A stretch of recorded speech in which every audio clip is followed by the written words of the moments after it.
Friends and patriots, welcome and good evening to you. My name is Ajuri Ngelale, and I come to you from the nation's capital.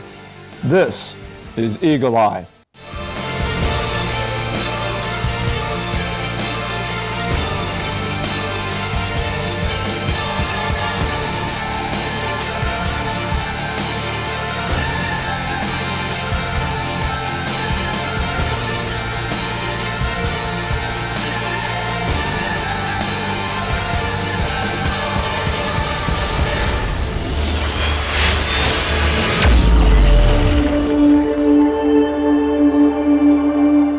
On this edition of the program, we dig deeper into the nation's water development sector with critical matters on the table, such as the National Water Resources Bill and Nigeria's fast-moving pursuit of new hydroelectric power with the Galadima Kazaure and Honorable Minister of Water Resources, Engineer Suleiman Adamu, later on this edition of Eagle Eye.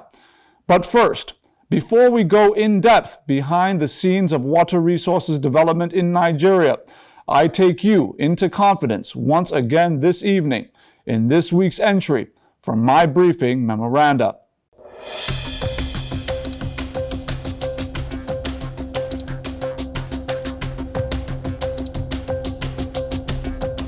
So often, when we think of government regulation, we tend to naturally think of those negative attributes Nigerians had long grown accustomed to, such as long, sweaty queues in hot, stench-filled rooms, or paper files stacked to the ceiling in corners of offices known more for commercial disablement than for the ease of business, and of course, interpersonal bribe and go with a frustratingly slow and corrupt public bureaucracy.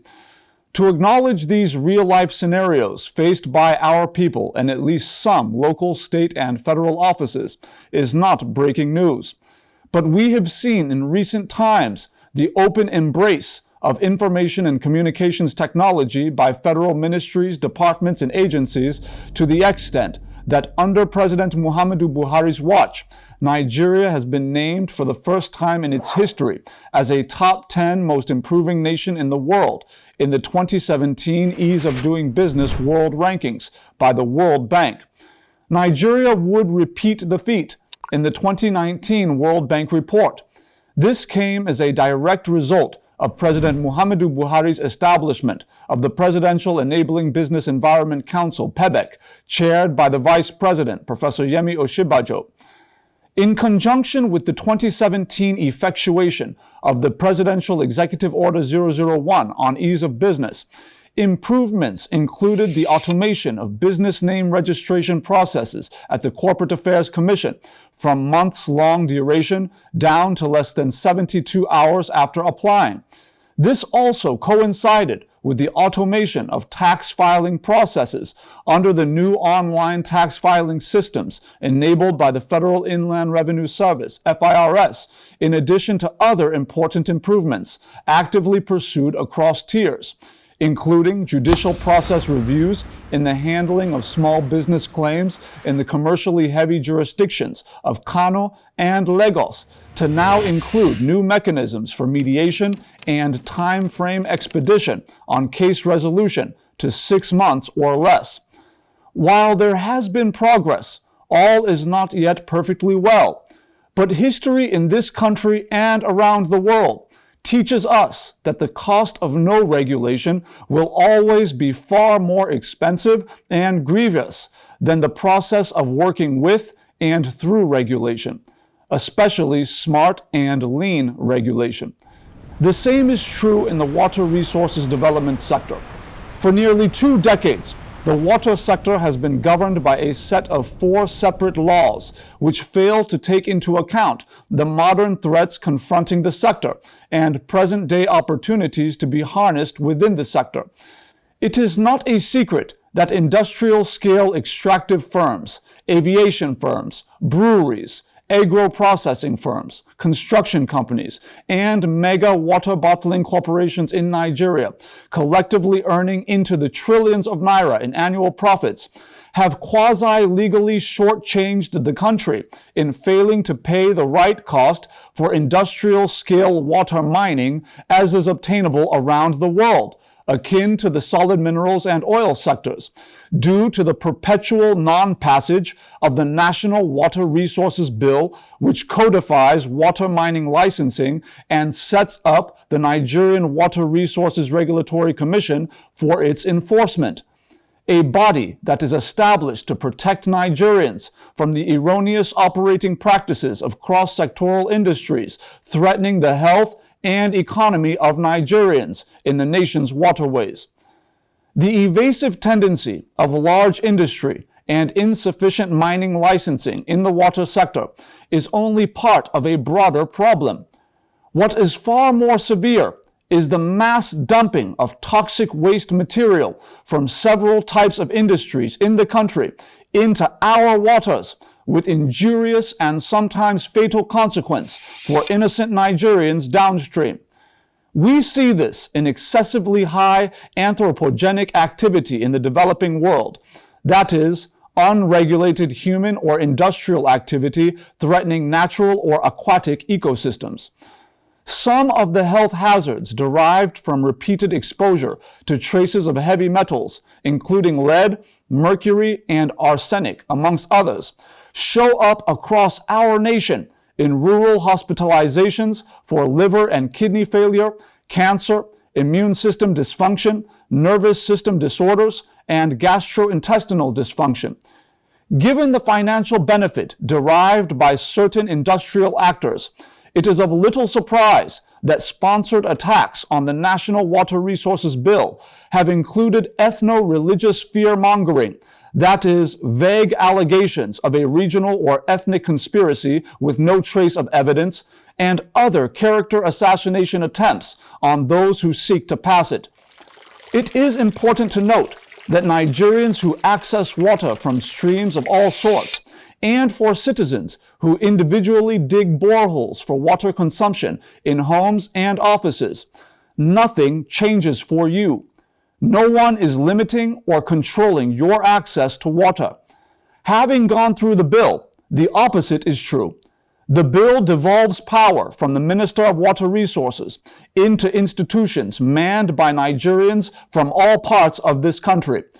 If our health and our wealth depends on the nation finding the will to regulate a water sector that is so important to us all, we must be ready to take up our responsibility of doing our research, of understanding what is being proposed, and in clearly identifying those attempting to divide us on the basis of their narrow industrial and economic pursuits.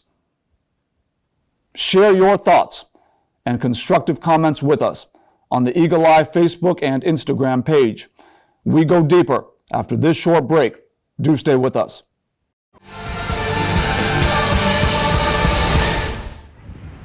The ancient city of Kano arises early from slumber, evident not just in the ambience of vehicular movement, but also in the active engagement of Kano residents on the radio.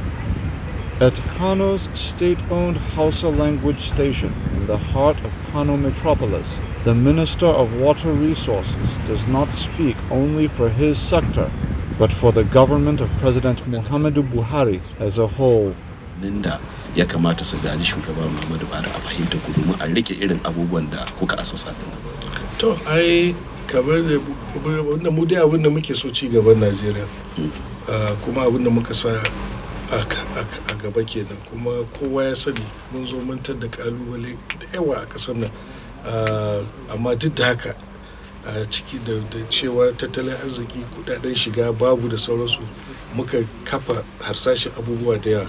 Harka ni daga ma'aikata ta na yi bayani, amma akwai abubuwa da yawa kamar su gyaran hanya daga Abuja zuwa Kano nan, kamar harkar layin dogo daga Kano zuwa Kaduna, shi ma ya haɗe da na Kaduna zuwa Abuja, don kasar ma gaba ɗaya, tunda daga Lagos ya kamata ya har zuwa Kano, da wanda za ya zuwa Maradi, da su harkar kawo bututun gas tun daga Ajakuta zuwa Kano, wanda za yi amfani shi a inganta. Har ma mutane na manta cewa fa gwamnati na ita ta mai da hankali har aka samu mai a arewa a jihar Bauchi tsakanin jihar Bauchi da Gombe wanda kuma ana ta aiki a kai. To fatan mu Allah ya kawo wanda za su yadda mu ma muka duk da cewa akwai ba ma siyasar mu ɗaya ba da gwamnatin da muka gada, amma muka dubi wasu abubuwa da suke wanda muka suna da muhimmanci ga jama'a muka ci gaba da su muka kawo namu muka kara. Through a range of live questions and responses, light moments engaging with the public do abound.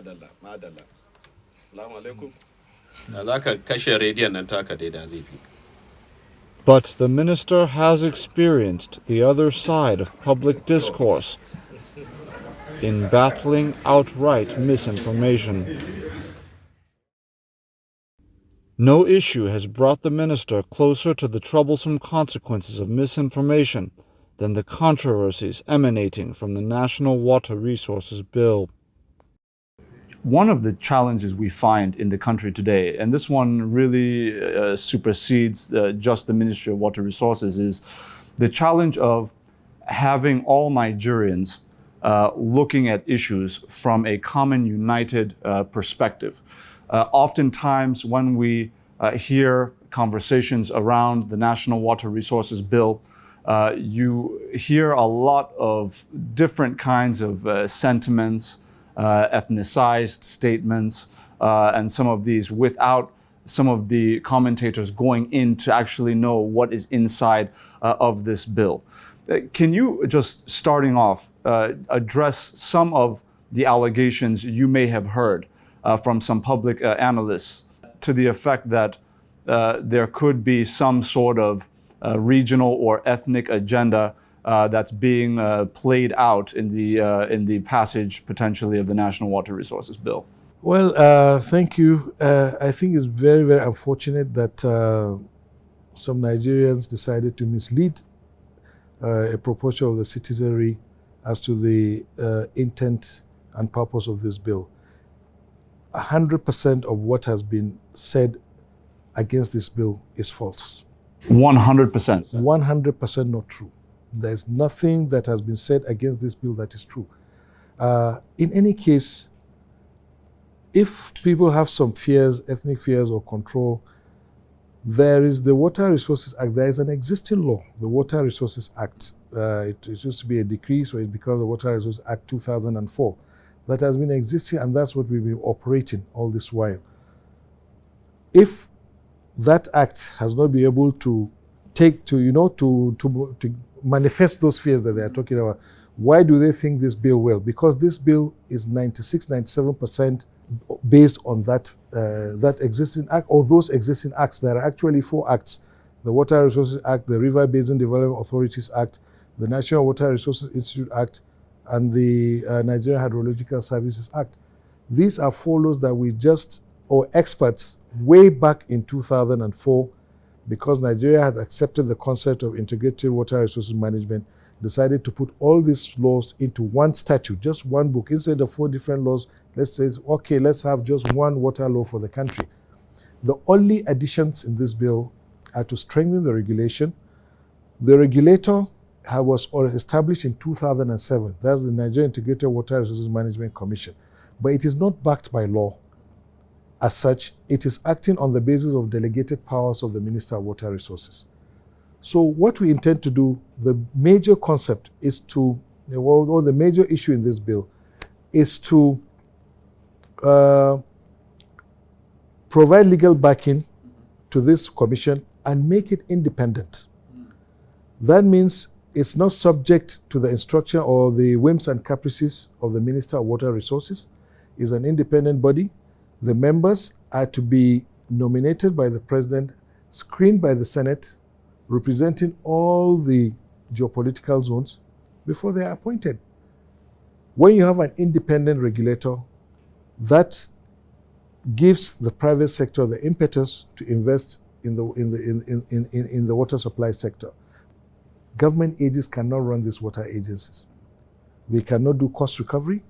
They cannot maintain. They cannot upgrade systems.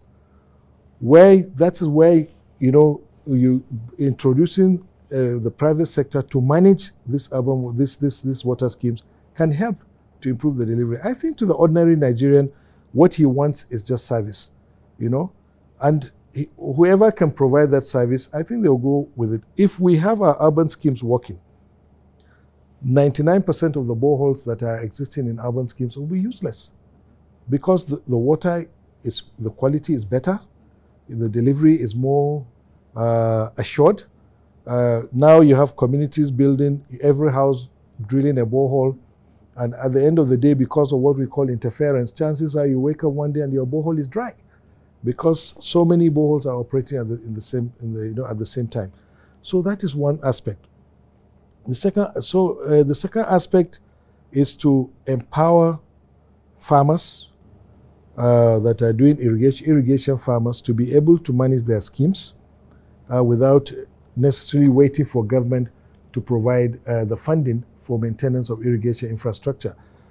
We were in Trimin project with you in Kano irrigation scheme. Before Trimin came in, 5,000 hectares, 1/3 of the irrigation facility in the Kano River irrigation scheme was not functioning during the dry season. They were only doing red-fed farming because they were waiting for government for the Hadejama River Basin to come and maintain.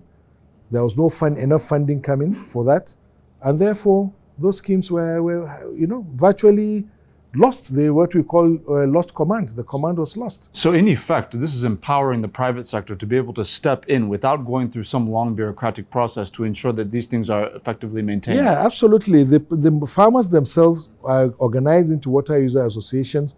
They will collect, instead of paying government the water revenue that they are supposed to pay, maybe some portion of that they will retain, and then you use it to be maintaining the secondary and tertiary irrigation infrastructure. Our irrigation systems will continue to work. When we came into office, half of the total available irrigation infrastructure in this country was not working. So that's one. Those are two aspects. Third aspect is we are introducing a wash fund into this bill. I mentioned earlier that state governments and local governments are not funding or investing in water supply delivery, water supply and sanitation. They are not doing it effectively. So one of the ways we want to support the states, in addition to P-Wash and the Wash Action Plan, is to set up this fund within, backed by law, through which state governments can come and, leverage and take some funding. It may be a loan, it may be a grant or whatever. The issue of government taking over land or banks of the river is not true. All this bill is talking about is harnessing the water resources. The bill is protecting downstream communities.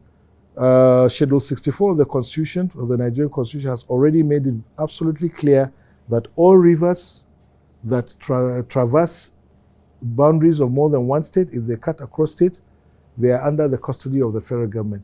The same way, if you don't accept that, then you should not accept that the federal highways should be federal highways. That you cannot accept the federal government should be in charge of airspace, or should not be in charge of railway for that matter. Honorable Minister, what's a bit peculiar here is that you find that when similar regulation was being brought into the electric power sector, it was eagerly welcomed. Are you concerned at all that there is any kind of concerted effort by certain business interests who have benefited from the lack of a regulatory authority in the water sector to actively and intentionally lobby members of the National Assembly and actively and intentionally distort the understanding of Nigerians who are watching to effectively ensure that this regulatory commission never takes off? Believe me, I began to suspect that when the campaign became more vicious. I began to think that there must be some powerful vested interests. It's not simply politics, maybe it's also economic. Let me make the point that if you are drilling a borehole in your house, this bill has no consequences on you. You are free to do what you want. The only thing we're asking is the law also says existing regulations require the Ministry of Water Resources through the Nigerian Hydrological Service Agency, for instance, to monitor the usage of groundwater. How do we monitor groundwater if we don't even know who is drilling? We don't have any records of boreholes in our country. The laws allows, if you have a river passing by your house or your farm, you want to use the water to irrigate your farm, you are free to do that. The water is free for you. But what we're saying is you cannot divert the water. For instance, if you have 10,000 hectares of land, you cannot divert the water, operate on a commercial basis, because that is detrimental to the interests of the communities downstream. Again, if you are discharging, if you have maybe an industrial estate, or industrial complex in one of the states that is on the bank of the river, we need to know what they are spewing into the river, because if there's, if they are putting all, dumping all their waste products into we have to protect the river, because we have to protect the people downstream. If there is no regulation, I've seen cases in my state and which we have traced to heavy metals from industries in Kano that is causing a lot of kidney disease in Jigawa State and into Yobe State. We have seen that happening. Okay, we will probably have regulatory agencies like NESDRIA or so, but they are not probably effective.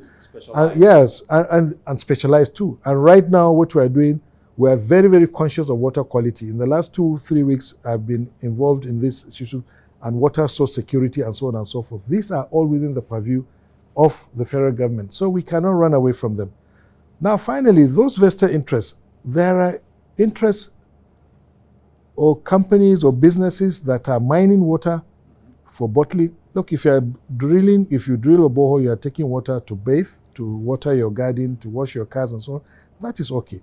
But if you are producing 1-2 million bottles of bottled water or beverage in a given a period of time, you are actually mining this water. Absolutely.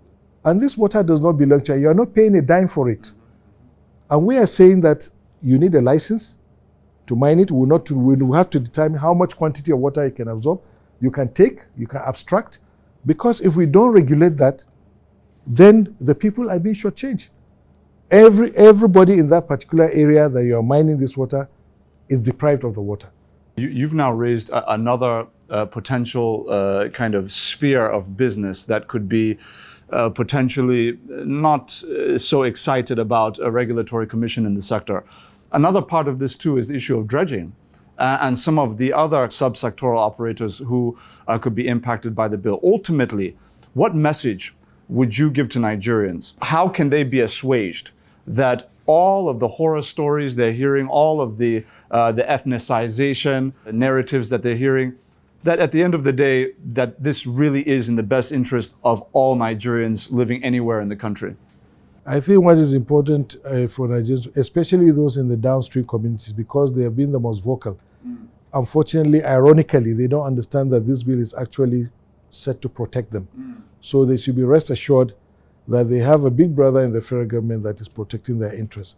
If this bill were not, if this regulation was not there, and mind you, let me say again, these laws are already existing. Water Resources Act 2004 is existing. So the laws are there. They have not gone anywhere. Nika Lake, for instance, or Oguta Lake, these are lakes that are within the boundaries of a state. If you go to the schedule of the bill, there is no mention of where the federal government is taking over Oguta Lake or Nika Lake. All the dams that have been constructed in Kano State, nobody is taking them. Thomas Dam, and so on and so forth. What is important for Nigerians to realize is, for instance, I'd like to illustrate it with an example. We have two major rivers coming into this country. River Niger comes into the Nigerian territory through Kebbi State. River Benue comes into the Nigerian territory through Adamawa State. They meet in Lokoja and drain into the Niger Delta, into the Atlantic Ocean. Any state below those states is vulnerable if Kebbi State decides to dam River Niger or Adamawa State decides to dam River Benue arbitrarily. If there is no federal government to tell them, no, you can't do that, imagine the impact on the downstream communities in Niger State, in Kogi State, in Anambra State, all the way to Bayelsa and Rivers Delta and so on and so forth. So that's just the point. Amongst all key considerations of immediate concern is that water resources management and sectoral regulation tie directly to Nigeria's hunger for hydroelectric power. Under President Muhammadu Buhari's watch, an intense focus on hydroelectric power generation has begun yielding fruit, with 3 major projects set for commissioning this year. At a time when Nigeria achieves less than 2,000 megawatts of its previous installed hydropower capacity, predominantly sourced from Kainji, Jeba, and Shiroro dams, the recent completion of decades-long abandoned projects, such as the 40-megawatt Dadinkowa hydropower project in Gombe, supplements newer projects, such as the 700-megawatt Zungeru hydropower project, which currently stands at 95% completion, set for commissioning later this year. Preparations have reached an advanced stage for new greenfield hydropower projects, including over 2,100 megawatts of what will be new hydropower in Benue State alone, in addition to brownfield expansions at the recently completed 40-megawatt Gurara hydropower project Phase 1 in Kaduna. In all, despite limited available resources in recent years, Nigeria's over 12,220 megawatts of hydroelectric power generation potential inches closer to manifestation. Next week on Eagle Eye, we conclude this water sector trilogy as we head to the largest earth dam in Nigeria and assess dam management across 3 different zones of the country while detailing conditions at Kashimbila Hydroelectric Power Project. Join us as the Ekiti State government joins the team as Ogbese Dam secures upgrades in a crucial food belt of the country.